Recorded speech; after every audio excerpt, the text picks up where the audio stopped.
Oui, bonjour chers élèves. C'est encore M. Ndiaye.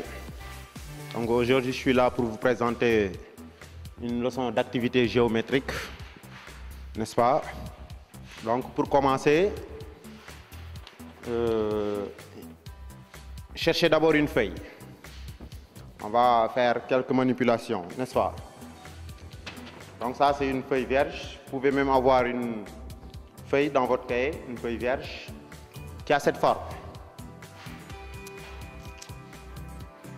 Donc si on regarde bien la feuille, donc cette feuille-là a une forme rectangulaire. Donc c'est un rectangle, n'est-ce pas? Donc on a 4 côtés, 1 côté, 2 côtés, 3 côtés, 4 côtés. Donc 4 côtés égaux 2 à 2 et parallèles également 2 à 2. 4 angles droits et 4 sommets. Donc un rectangle comme vous l'avez si bien défini dans vos classes respectives. Donc un rectangle, c'est une figure géométrique qui a 4 sommets, 4 angles droits, 4 côtés égaux et parallèles 2 à 2. N'est-ce pas? Maintenant, on va essayer de manipuler un peu avec ce rectangle. N'est-ce pas? Donc premièrement, on va essayer d'abord de plier ce rectangle sur le sens de la longueur. Regardez bien. Donc je vais plier ça au milieu.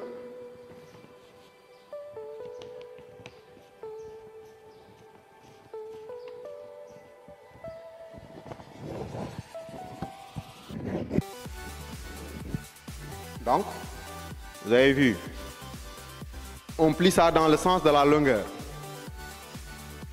Ensuite, à partir d'ici, on va plier dans l'autre sens. Donc, on va faire de telle sorte que qu'on coupe ça au milieu.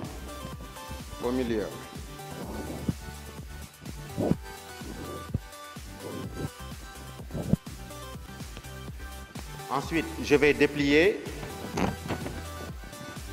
Donc, regardez bien les deux plis qu'on vient de faire.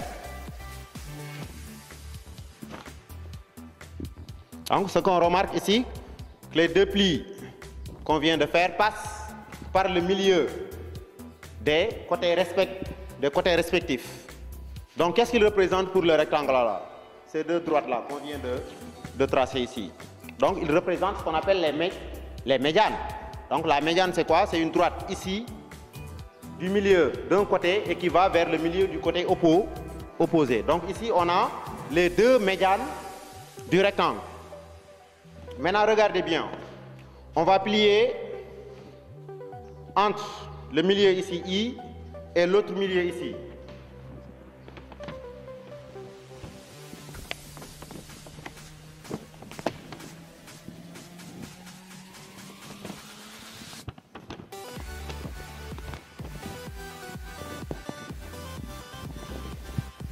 Donc, vous avez vu, je vais joindre le milieu, par exemple, de la première longueur avec le milieu de cette largeur.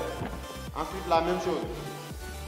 De l'autre côté, on va plier. Ensuite, de l'autre côté, on va plier.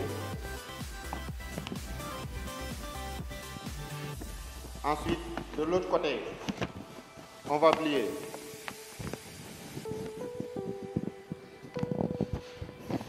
Donc, vous avez vu, on plie. Ici, les petits segments, n'est-ce pas, qui relient les milieux des côtés. Et on obtient ça. Donc, vous avez vu, on avait un rectangle au départ. On a tracé les deux diagonales du rectangle. Ensuite, à partir des sommets des diagonales, on a relié les points. Maintenant, on va couper les extrémités.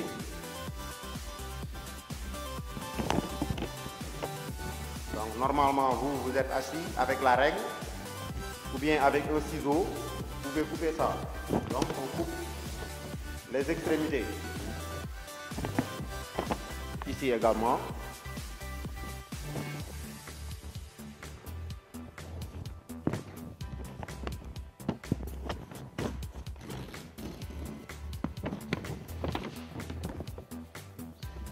Donc normalement chez vous, vous devez couper avec le ciseau ou bien au moins avec une règle.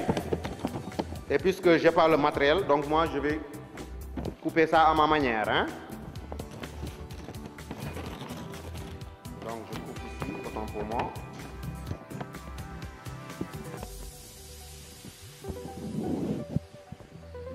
Là également, je coupe.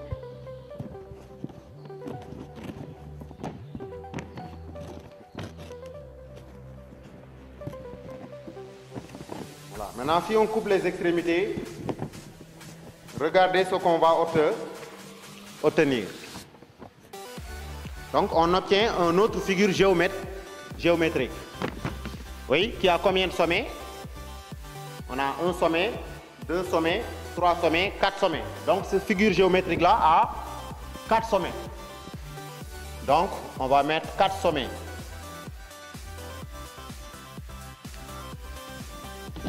Combien de côtés? On va compter également. Vous avez vu. Un côté, 2 côtés, 3 côtés, 4 côtés. Donc, combien de côtés? On a 4 côtés. Et si on relie les côtés, on remarque également que les 4 côtés sont égaux. Donc, on va dire 4 côtés égaux. Donc, on a 4 sommets, 4 côtés égaux. Maintenant, regardez les angles. On a combien d'angles? On a 4 angles. Est-ce que ces angles-là sont des angles droits? Non. Donc, il n'y a pas d'angle droit. Les 4 angles sont égaux 2 à 2. Donc, on a 4 côtés, 4 angles égaux 2 à 2. Maintenant, est-ce qu'on a un angle droit ici? Donc, il n'y a pas d'angle droit. Donc, on va mettre pas d'angle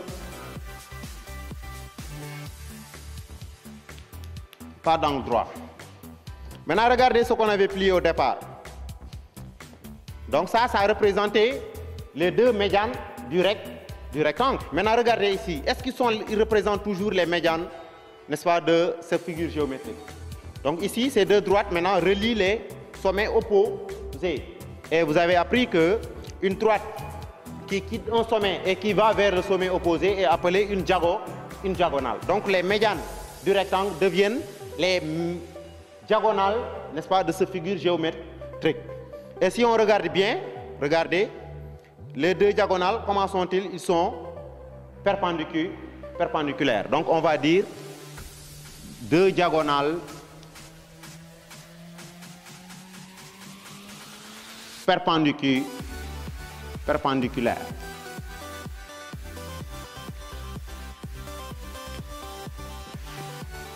Maintenant, comment appelle-t-on cette figure géométrique-là? Une figure géométrique qui a 4 sommets, qui a 4 côtés égaux, qui a 4 angles égaux 2 à 2, qui n'a pas d'angle droit et qui a deux diagonales perpendiculaires. Donc, c'est ce qu'on appelle le losange. Donc, c'est ce qu'on appelle le losange. Donc, losange s'écrit L-O-S-A-N-G-E. Donc, c'est ce qu'on appelle le losange. Donc, le losange, c'est quoi? C'est une figure géométrique, n'est-ce pas, qui a 4 côtés. Donc, c'est un quadrilatère. Donc, toute figure qui a 4 côtés est un quadrilatère. Donc, on va dire que le losange est un quadrilatère qui a 4 sommets, 4 côtés égaux, 4 angles égaux, 2 à 2, n'est-ce pas? Pas d'angle droit, deux diagonales perpendiculaires. Il y a deux diagonales perpendiculaires. N'est-ce pas? Donc maintenant, si on regarde bien les propriétés du losange, n'est-ce pas? On verra automatiquement qu'il a des ressemblances avec une autre figure géométrique. C'est quelle figure géométrique? Une figure géométrique qui a 4 sommets, 4 côtés égaux. C'est le carré. Donc le losange ressemble plutôt à un carré. N'est-ce pas? La différence se trouve seulement au niveau des angles. Donc pour le carré, on a 4 angles droits, alors que pour le losange, on a 4 angles qui ne sont pas droits et qui sont égaux 2 à 2. Donc nous allons dire que le losange, ce n'est rien d'autre qu'un carré déformé. Donc le losange est un carré déformé. Et le losange, il a deux dimensions. Donc ici, on ne parle pas de longueur et ni de largeur, on ne parle pas de côté, mais on parle de diagonale. Donc ici, les dimensions de ce losange, ce sont les deux diagonales. Et on voit bien que les deux diagonales ne sont pas égales, n'est-ce pas? Donc cette diagonale-là, qui est la plus longue, représente la grande diagonale. Donc c'est ce qu'on appelle la grande diagonale.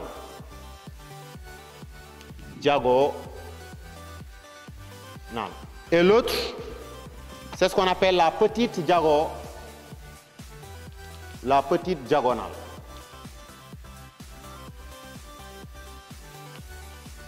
Donc, voici le losange, chers élèves. Donc maintenant, on va essayer très rapidement de le représenter ici au tableau, n'est-ce pas? Comme on l'a dit. Donc, pour tracer le losange, on commence toujours par tracer ses dimensions. Donc, on commence par la grande diagonale. D'abord, par exemple, on trace une diagonale, par exemple, de 8 décimètres.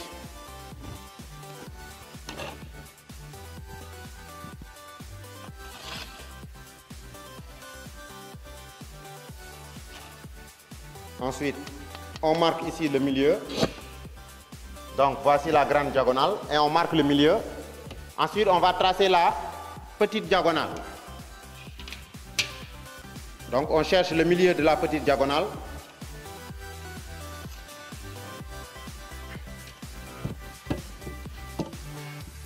Donc, on doit faire de telle sorte que, n'est-ce pas, les deux diagonales se coupent en leur milieu. Donc, ici, regardez. La grande diagonale mesure combien? 8 décimètres. Et on met un point sur son milieu.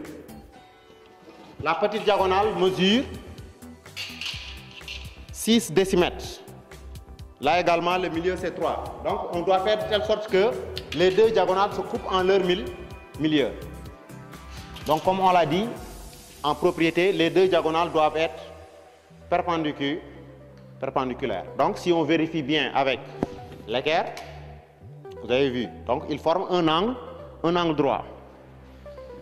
Maintenant, une fois les deux diagonales tracées, qu'est-ce qu'il nous reste à faire? À joindre les sommets. Donc, on va mettre ici A, ici B, ici C, ici D. Maintenant, on joint AB.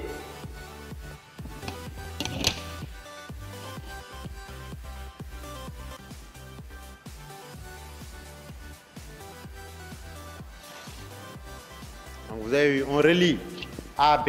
Ensuite, on relie BC. Ensuite, CD.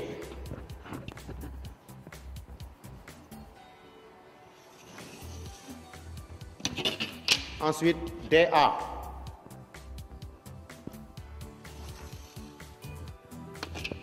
Donc, on obtient un losange, n'est-ce pas? Donc, un losange qui a comme grande diagonale. Grande diagonale, on l'appelle GD, donc 8 décimètres. Et comme petite diagonale, 6 décimètres. Donc, vous avez vu. Les quatre côtés AB, ici, si on vérifie bien, AB c'est combien? C'est 5 décimètres. BC c'est combien? 5 décimètres. CD c'est combien? 5 décimètres. DA c'est combien? 5 décimètres. Donc on a les quatre côtés qui sont égaux. N'est-ce pas? Donc 4 sommets A, B, C, D, 4 côtés égaux, n'est-ce pas? 2 diagonales perpendiculaires et 4 angles. Cet angle-là est égal à cet angle et l'autre angle est égal à cet angle. Donc, chers élèves, voici le losange. Donc, le losange, c'est un carré, mais un carré qui est déformé. Maintenant, je vais vous donner un exercice. Comme ça, la prochaine fois, on va le corriger. Donc, trace, consigne,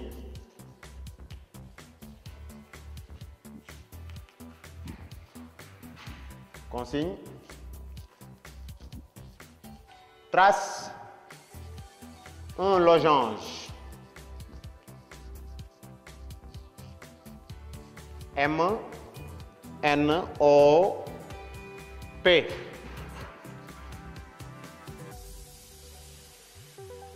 Qui mesure 12 cm de grande diagonale et 7 cm de petite diagonale. Donc voici un exercice d'application. Donc on vous demande de tracer un losange MNOP, n'est-ce pas, qui mesure 12 cm de grande diagonale et 7 cm de petite diagonale. Donc la prochaine fois, on va essayer de corriger l'exercice et également de passer à une autre figure géométrique. Voilà, donc merci beaucoup, chers élèves, et à la prochaine.